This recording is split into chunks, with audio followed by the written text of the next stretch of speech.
Welcome back. We are in Genesis 20. I will be straight up with you. I don't know if I remember this story at all. I just kind of took a quick peek at it off the screen, and I was like, I don't know if I remember this like at all. I might have. I mean, obviously, I've read it, but I don't know what it's about. Maybe it'll come back to me as we read it again. So, but just on the surface, I go complete blank. So let's just get into it. It's like I'm reading it for the first time. Now, Abraham journeyed from there toward the land of the Negev and settled between Kadesh and Shur. Then he sojourned to Gerar. Abraham said of Sarah, his wife, "She's my sister." Oh, he did this thing again. So Abimelech, king of Gerar, sent and took Sarah. But God came to Abimelech in a dream of the night and said to him, "Behold, you are a dead man because of the woman you have taken, for she is married." Now Abimelech had not come near her, but and said, "Lord, you will slay a nation, even though blameless." Did he not himself say to me, "She's my sister"?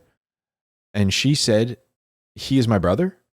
In the integrity of my heart and in the innocence of my hands, I have done this. Then God said to him in the dream, "Yes, I know that in the integrity of your heart you have done this. And I also kept you from sinning against me. Therefore, I did not let you touch her.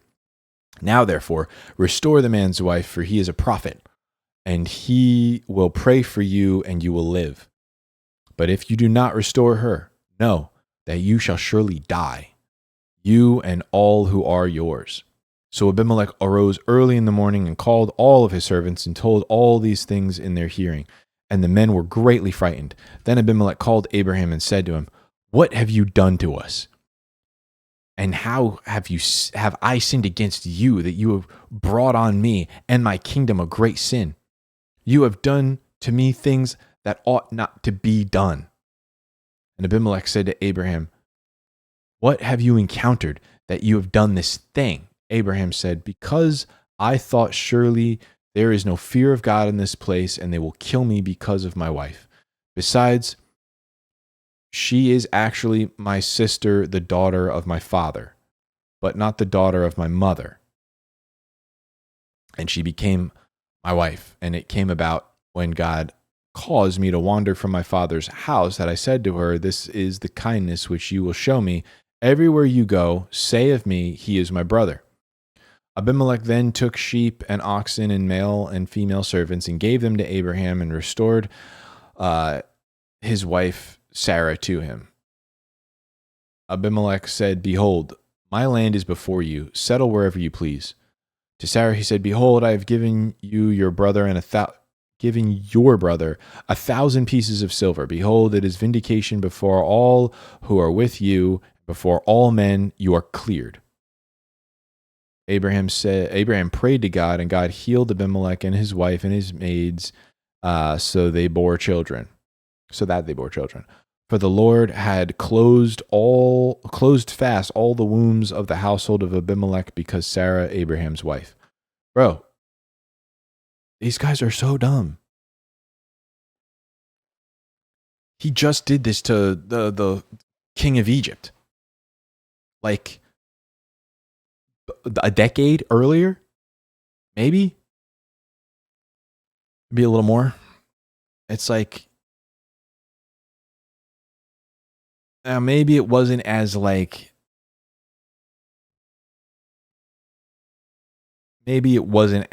on the nose as the last time.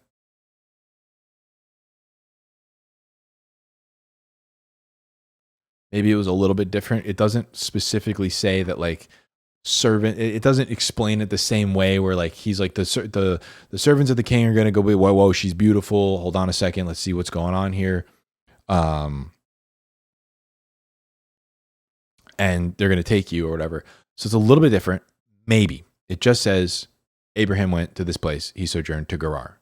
Abraham said, "This is my sister." So Abimelech, the king of Gerar, sent and took Sarah. So it's like, it was probably kind of similar, but it's just like, what is Abraham doing, man? He's like, again, Just like I said in the last one, and the one before that, and the one before that, the Bible does not preserve the morality of the characters at all. I mean, this is just straight up. I mean, it's wicked at this point. And for Sarah to go along with it is just like, did God not make you a promise? And does he not make good on it? Like, did you not? Do you believe or do you not? Like, what are you doing? Constantly acting like this lady is you're not married to her. It's just wild, bro. It's wild. But that's like his trademark move to be like, oh, it's my sister. And then she's gone. And then like, you're like, what are you risking to save your own hide? It's just, dude look, all respect to Abraham, but obviously at this point, the dude's got some issues. I mean, we all do. This guy certainly does. But anyway, I don't know. The Lord is immediately like, Abimelech, you're toast, bro.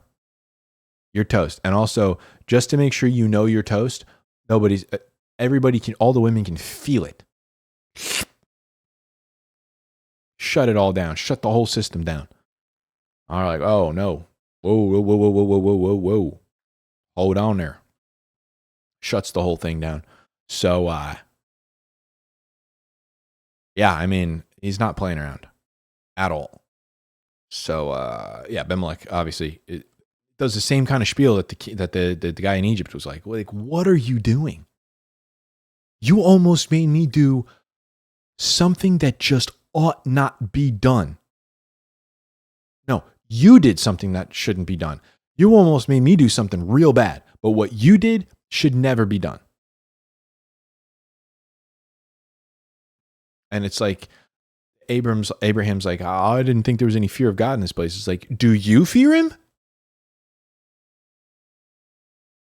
Like, isn't that the pot calling the kettle black? Like, who are you talking about, man? I don't know. It's like, again, wild. The stuff that's happening over here. And like, was she pregnant already or something? Like, couldn't have been. Couldn't have been. Because it was a year, so it's got to be like right after it. So I guess not, but dang, dude. Cutting it real close. Anyway, that's it for this one. I will see you in the next one. Thank you for watching. Read your Bible.